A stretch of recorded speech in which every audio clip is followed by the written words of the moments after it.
Good morning students. तो हम देवनारायण गुरुकुल योजना के अंदर पाठ्य पुस्तक प्रश्न संख्या का सॉल्यूशन कर रहे थे और आज हम 261 से 270 तक के प्रश्नों का सॉल्यूशन करेंगे। तो हमारे पास प्रश्न है 261 है। एक पासे में कुल भाग होते हैं। एक पासा जिसको आप डाइस बोलते हो, आपने सांप सीढ़ी या लूडो खेला होगा। उसके अंदर एक घन के आकार की गिट्टी होती है जिसमें 6 भाग होते हैं और प्रत्येक भाग या प्रत्येक पृष्ठ पर जो होता है एक संख्या लिखी होती है या एक डॉट होता है।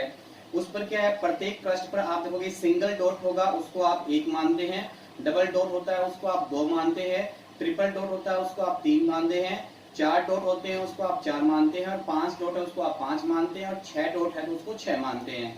तो डाइस या आप इसको पासा बोल सकते हो, इसमें 6 पृष्ठ होते हैं या 6 भाग होते हैं। तो पर्सन आपके पास क्या है, एक पासे में कुल कितने भाग होते हैं, 6।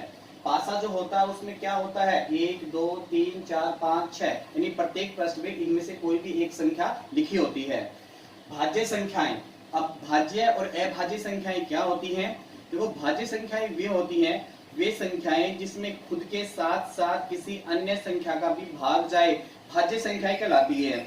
जैसे 4 है तो 4 में खुद का भाग भी जाएगा और साथ में 2 का भाग भी जाएगा, इसलिए 4 अपने आप में भाज्य संख्या हो गई। 6 है तो आप 6 में देखोगे 2 का भाग जाएगा, 3 का भाग जाएगा और 6 का भाग जाएगा। तो इस प्रकार से आपने देखा कि वे संख्याएं जिसमें खुद के साथ साथ किसी अन्य संख्या का भी भाग जाए वो भाज्य संख्याएं कहलाती हैं। जैसे 8 है तो 8 में 2 का भी जाएगा, 4 का भी जाएगा और 8 का खुद का भी जाएगा। अभाज्य संख्याएं वे संख्याएं जिसमें केवल खुद का ही भाग जाता हो, किसी अन्य संख्या का भाग नहीं जाता, उसे अभाज्य संख्याएं कहते हैं। जैसे आप देखोगे 2 है तो 2 में 2 का ही भाग जाएगा, 3 में 3 का ही जाएगा, 5 में 5 का ही जाएगा और 7 में 7 का ही जाएगा। तो आपको देखना है कि भाज्य संख्याएं, तो इसमें भाज्य कौन सी है, 4 और 6, 2 ही केवल भाज्य संख्याएं होती है पासे के अंदर। अभाज्य संख्याएं 2 3 5। सम संख्याएं क्या होती हैं, वे संख्याएं जो 2 से पूर्णतः विभाजित होती हैं वो सम संख्याएं होती हैं, और वे संख्याएं जो 2 से पूर्णतः विभाजित नहीं होती हैं, अर्थात वे संख्याएं जिसमें 2 का पूरा भाग जाता है वो सम संख्याएं होती हैं, तथा वे संख्याएं जिसमें 2 का पूरा भाग नहीं जाता विषम संख्याएं होती हैं। तो सम संख्याएं कितनी हैं, 2 4 6 और विषम संख्याएं हैं 1 3 5। नेक्स्ट है 262 नंबर का क्वेश्चन आपके पास। एक पासे में अभाज्य संख्याएं कितनी होती हैं, 3, और वो कौन कौन सी हैं, 2 3 5। एक पासे में सम संख्याएं कितनी होती हैं, 3, और वो कौन सी हैं, 2 4 6।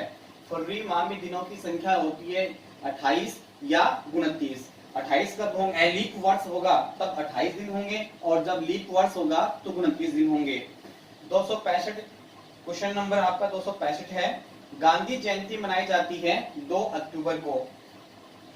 क्वेश्चन नंबर 266 में 1.25, 0.25 और 1.5 का मान कितना होगा। आम भाषा में देखोगे ये कितना हो गया आपका 1.25, और ये कितना अपना 25 पैसा के रूप में होता है। तो आप क्या है, ये 1/4 हिस्सा होता है, तो 1.25 और 25 पैसा कितना हो जाएगा आपके पास 1.5, और 1.5 और 1.5 कितना हो जाएगा 3। या आप इसको योग करेंगे तो आपने लिखा 1.25 और दशमलव पीछे दशमलव लिखना है, दशमलव से जब कितना आ गया 25, इधर क्या लगा देंगे 0, दशमलव से दशमलव उतारेंगे 1.50, योग करेंगे 5 और 5 कितना हो गया 10, उतार क्या आ गया यहाँ पे 0, असल कितनी हो गई 1, 2 और 2 4 और 5 9, 9 और 1 कितना हो गया 10, असल कितनी हो गई 1, 1 1 2 और असल जोड़ कितना हो जाएगा 3। तो आपका आंसर कितना आ जाएगा 3 आ जाएगा। इंडेक्स 61 है। संख्याएं 30 60 90 का महत्तम समापवर्तक यह बोला गया है, सबसे बड़ा मान क्या होगा। तो इसका एचसीएफ कितना होगा, 30 होगा। कैसे निकालते हैं, आपने तीनों संख्याएं लिखी 30 60 और 90। आपको तीनों संख्याओं में एक ऐसी संख्या का भाग देना है जो तीनों के अंदर जाना चाहिए, किसी एक के अंदर नहीं, तीनों के अंदर। तो 2 का भाग जो है वो तीनों के अंदर जाता है, 2 का भाग देंगे, 15 दूनी 30, 30 दूनी 60 और 45 दूनी कितना होता है 90। फिर आप क्या है, इन तीनों के अंदर 3 का भाग देखो जा रहा है, तो 15 3 45, आप देखोगे 10 3 30 और 15 3 45। फिर पुनः आपको देखना है कि 5 का भाग तीनों के अंदर जा रहा है, तो 5 कम 5, 5 दूनी 10 और 5 3 15। इससे आगे देखोगे इसमें 1 का, इसमें 2 का और 3 का, सभी में अलग अलग संख्याओं का भाग जा रहा है, तो अपन नहीं देंगे उसको, वहीं पे छोड़ देंगे। इन सभी को गुणा करेंगे, 2 गुणा 3 गुणा 5, तो 3 दूनी 6, 6 पंजू 30 आपको प्राप्त होगा। 17 19 23 का महत्तम समापवर्तक। 17 19 23 तीनों ही अभाज्य संख्याएं हैं और अभाज्य संख्याओं में केवल एक का ही भाग जा सकता है, तो इसका मैसा क्या होगा 1 होगा। राधा 500 रुपए लेकर बाजार गई, उसने 100 रुपए का आलू तथा 50 रुपए का टमाटर था 100 रुपए का आटा लिया, रास्ते में उसे 50 रुपए बड़े मिल जाते हैं। तो बताओ राधा के पास कुल कितने रुपए शेष बचे। उसने सामान खरीदा है, 100 रुपए का क्या खरीदा, आलू, 50 रुपए का टमाटर, 100 रुपए का आटा, कुल सामान खरीदा है 250 रुपए का। उसके पास कुल कितने रुपए हैं, 500 रुपए हैं। अब 500 में से उसने 250 का सामान खरीदे, कितना बच गया, 250 रुपए उसके पास शेष बच गए। और 50 रुपए उसको रास्ते में मिल जाते हैं, तो 250 और 50 कितना हो गया, 300। अब उसके पास शेष कुल कितनी राशि बची हुई है, 300 रुपए बची हुई है।